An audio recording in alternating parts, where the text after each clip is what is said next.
Halo teman-teman, kita bertemu lagi di praktikum dasar-dasar ilmu kimia. Hari ini kita bersama-sama akan menyaksikan video praktikum percobaan keempat yang berjudul asam basa dalam kehidupan. Bagaimana keseruan praktikum hari ini? Mari kita saksikan bersama.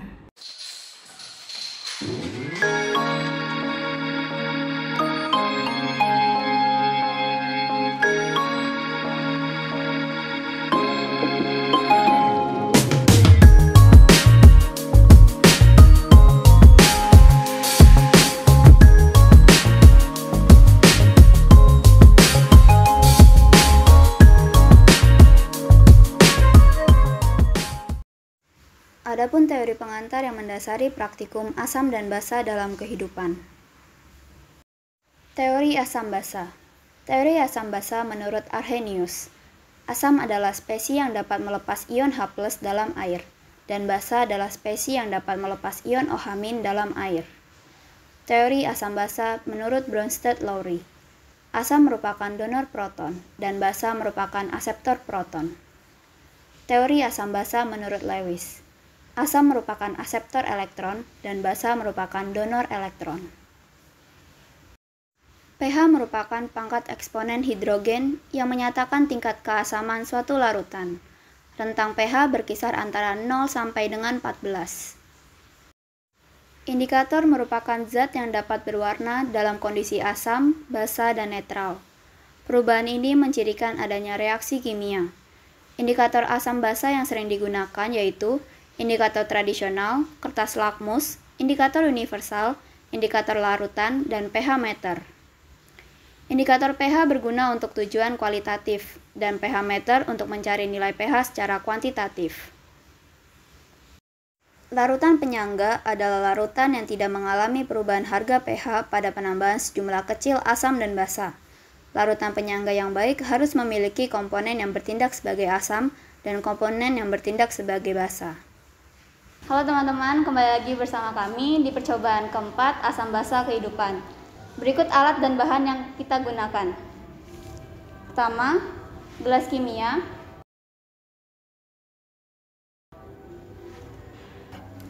flat wells, tabung reaksi, rak tabung reaksi, pipet tetes, dan bahan yang kita gunakan ada indikator fenoftalin, indikator metil merah, indikator bromtimol biru. Larutan NaCl 0,1 molar, larutan H2SO4 0,1 molar, larutan NaHCO3 0,1 molar, larutan KOH 0,1 molar, larutan HCl 0,1 molar, larutan NaOH 0,1 molar, larutan natrium asetat 0,1 molar, larutan asam asetat 0,1 molar, buffer 1, larutan buffer 2, larutan buffer 3, larutan buffer 4, larutan buffer 5, larutan buffer 6, larutan buffer 7, larutan buffer 8, larutan buffer 9, larutan buffer 10, larutan buffer 11, larutan buffer 12, dan kubis ungu. Ayo teman-teman, kita mulai praktikumnya. Percobaan pertama, membuat indikator pH dan pH standar. Pertama, robek beberapa daun dari kubis merah menjadi potongan-potongan kecil.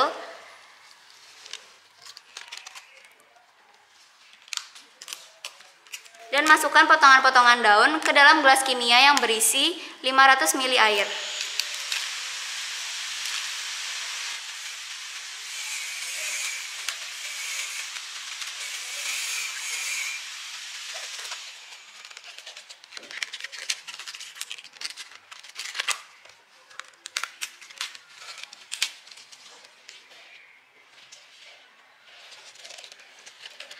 Pastikan semua potongan-potongan daun terendam seluruhnya.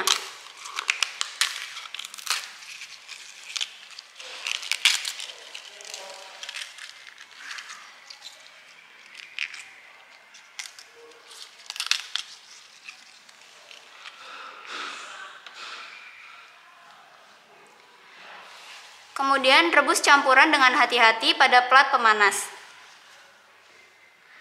selama 5-10 menit.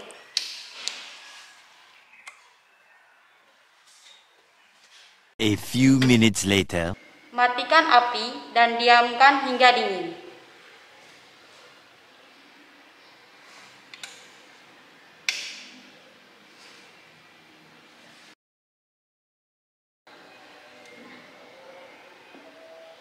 One hour later. Setelah rebusan kubis ungu dingin, siapkan larutan buffer 1-13 dan masukkan ke dalam plat Wells.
Kemudian tambahkan larutan indikator kubis ungu ke dalam larutan pH 1-13.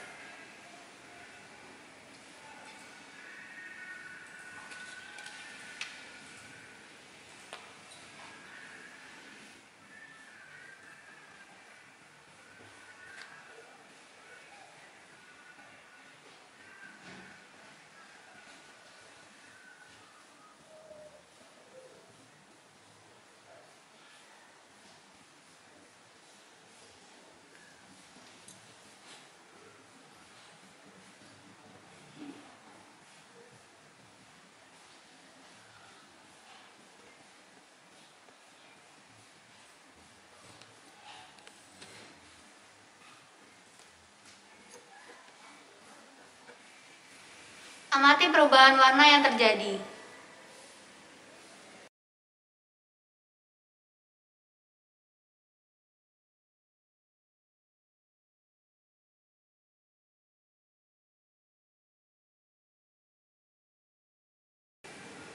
Kemudian akan saya tambahkan larutan indikator sebagai pembanding warna dari pH 1 sampai 13.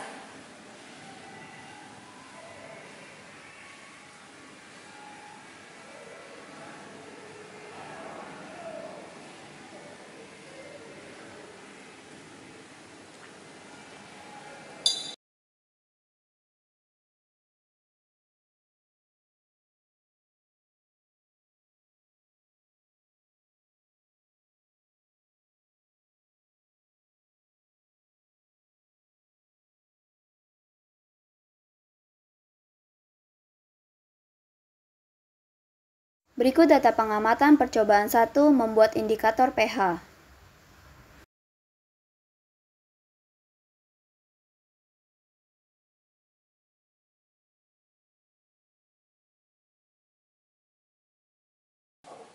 Percobaan kedua, penentuan pH. Bagian 1, masukkan sampel NaCl 0,1, asam asetat, natrium bikarbonat, kalium hidroksida, dan asam sulfat ke dalam masing-masing plat Wells sebanyak 5 tetes.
Selanjutnya, tambahkan indikator kubis ke dalam masing-masing sampel sebanyak 3 tetes.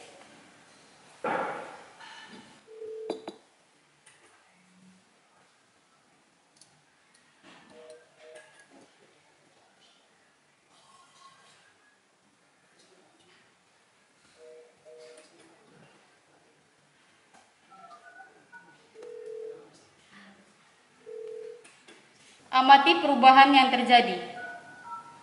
Bandingkan perubahan warna yang terjadi pada penentuan pH bagian 1 dengan perubahan warna pada pengamatan pH standar.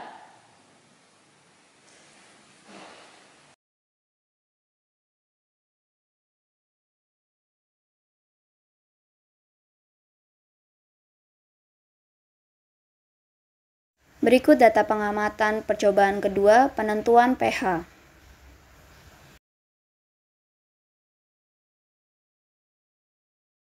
Bagian 2, masukkan sampel NaCl, CH3COOH, NaHCO3, KOH, dan H2SO4 ke dalam plat tetes.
Tambahkan indikator metil merah, indikator bromtimol biru, dan indikator fenolftalein sebanyak 3 tetes ke dalam masing-masing 5 sampel.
Amati dan catat perubahan warna yang terjadi dan tentukan perkiraan pH-nya.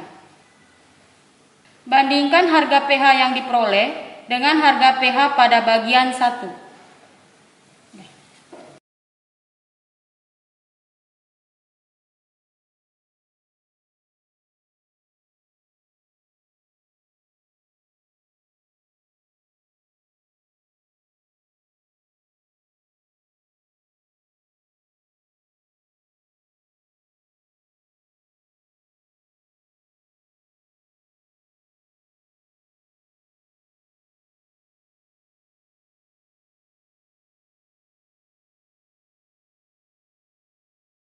Berikut data pengamatan percobaan kedua penentuan pH.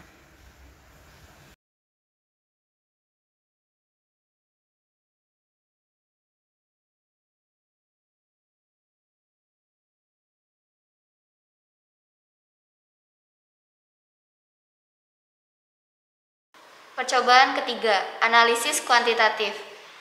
Pertama, pada percobaan ini akan kita gunakan pH meter ini.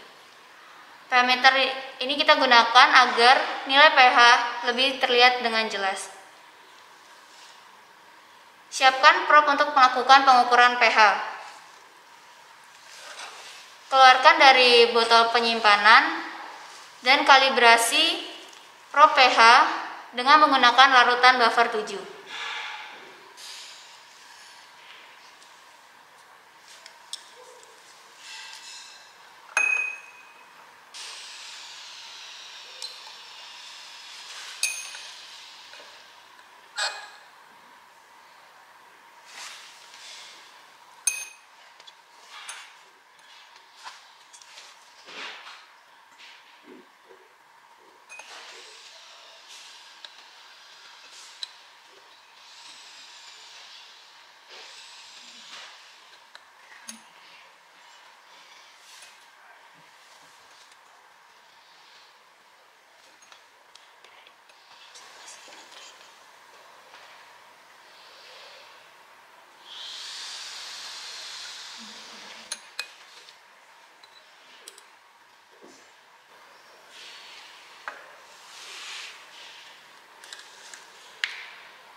NaCl sebesar 7,41.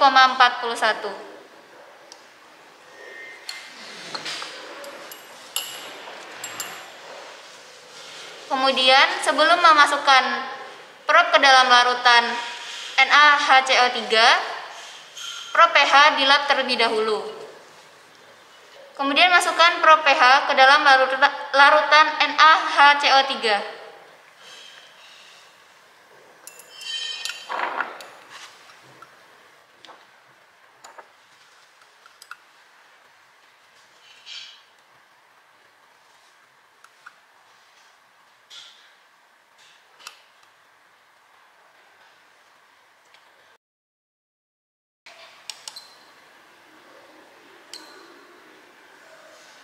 Catat nilai pH yang diperoleh pada layar pH meter.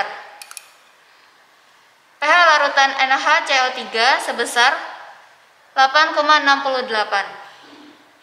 Sebelum mencelupkan ke dalam larutan CH3COOH, prop pH dilap terlebih dahulu.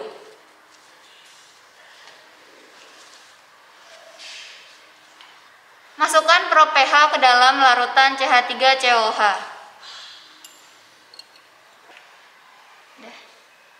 Di mem dulu.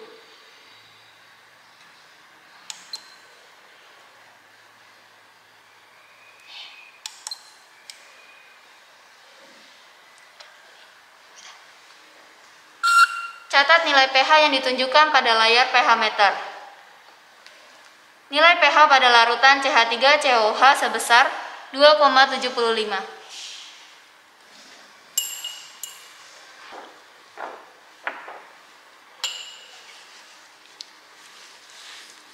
Sebelum dimasukkan ke dalam larutan KOH, prop pH dikeringkan terlebih dahulu.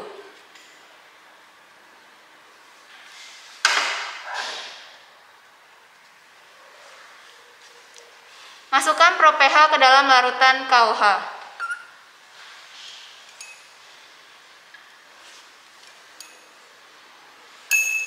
Karena larutannya kurang banyak.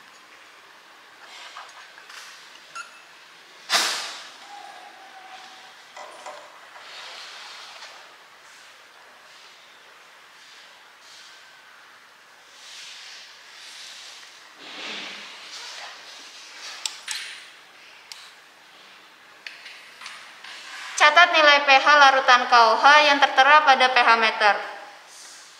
Nilai pH larutan KOH sebesar 12,43.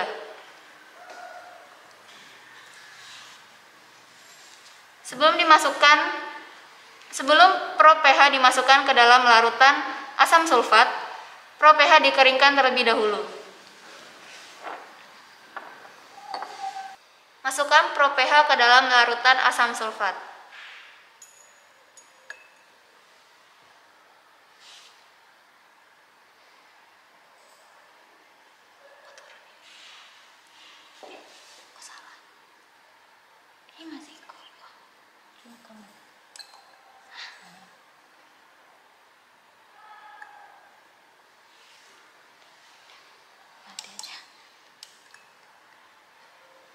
Catat nilai pH yang tertera pada pH meter. Nilai pH larutan asam sulfat sebesar 1,05.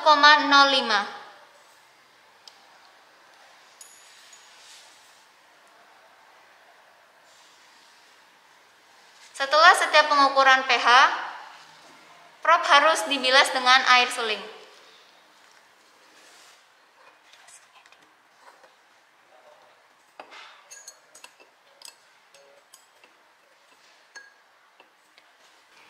Setelah dibilas dengan air suling, keringkan prop terlebih dahulu, kemudian prop ditutup kembali. Berikut data pengamatan percobaan ketiga, analisis kuantitatif.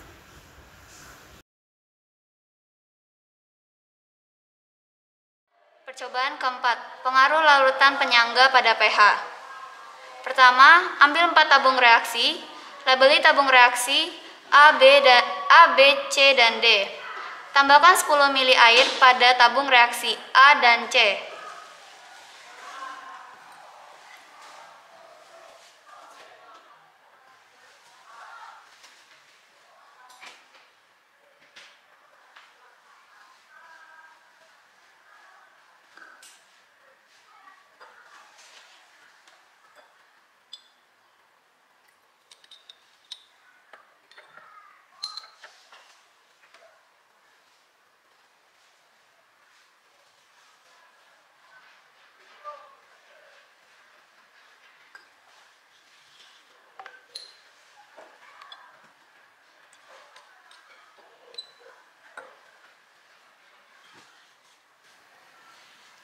Tambahkan sebanyak 5 ml larutan asam asetat 0,1 molar dan natrium asetat 0,1 molar ke dalam tabung B dan D.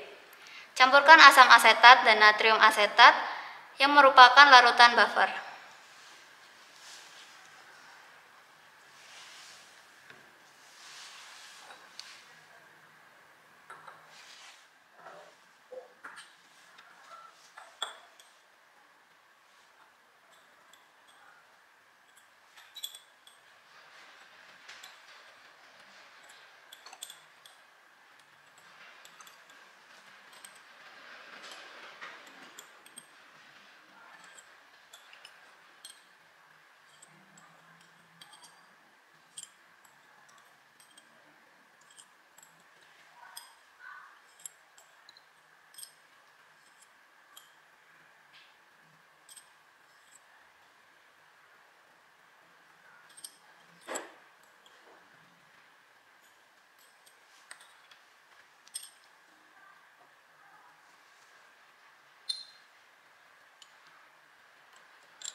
Kemudian tentukan nilai pH dari setiap tabung dengan menggunakan kertas pH.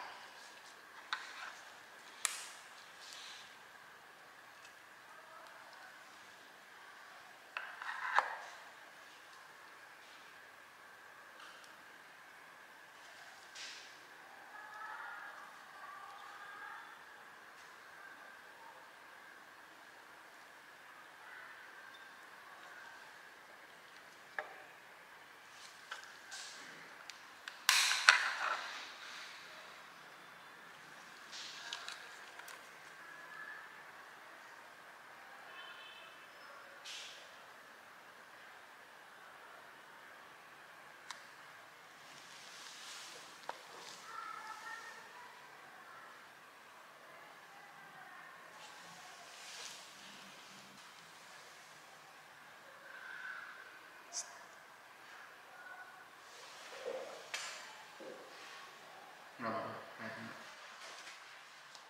Tapi nggak habis.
Kemudian tambahkan 5 tetes larutan HCl 0,1 molar ke tabung reaksi A dan B.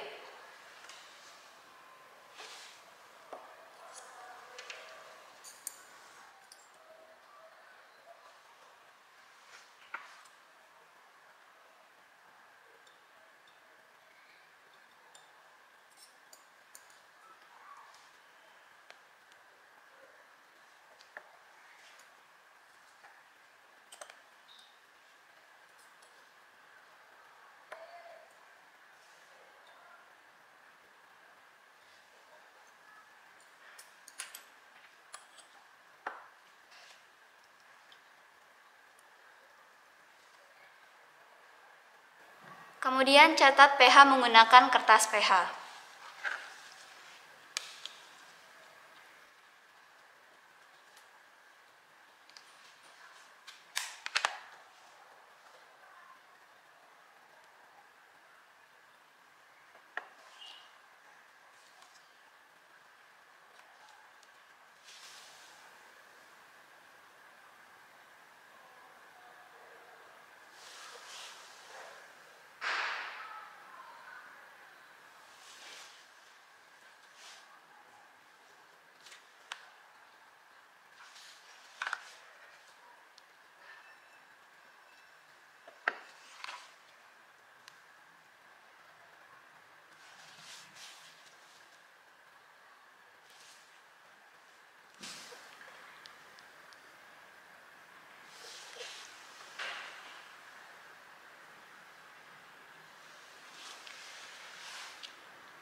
Kemudian tambahkan 5 tetes larutan NaOH 0,1 molar ke dalam tabung reaksi C dan D.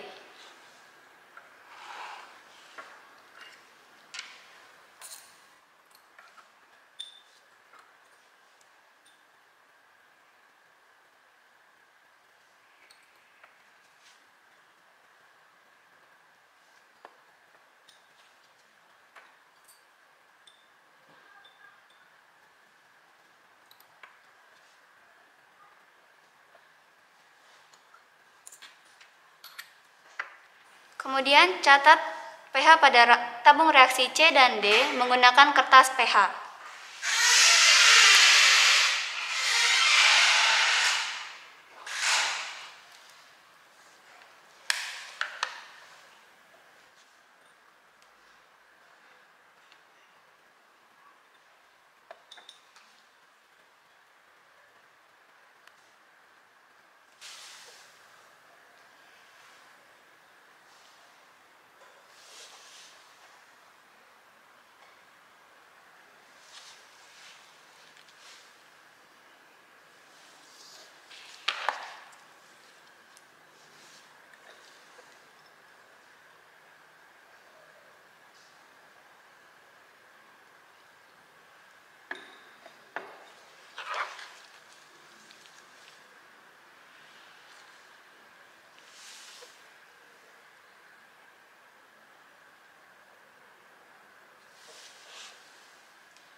Berikut data pengamatan percobaan keempat pengaruh larutan penyangga pada pH.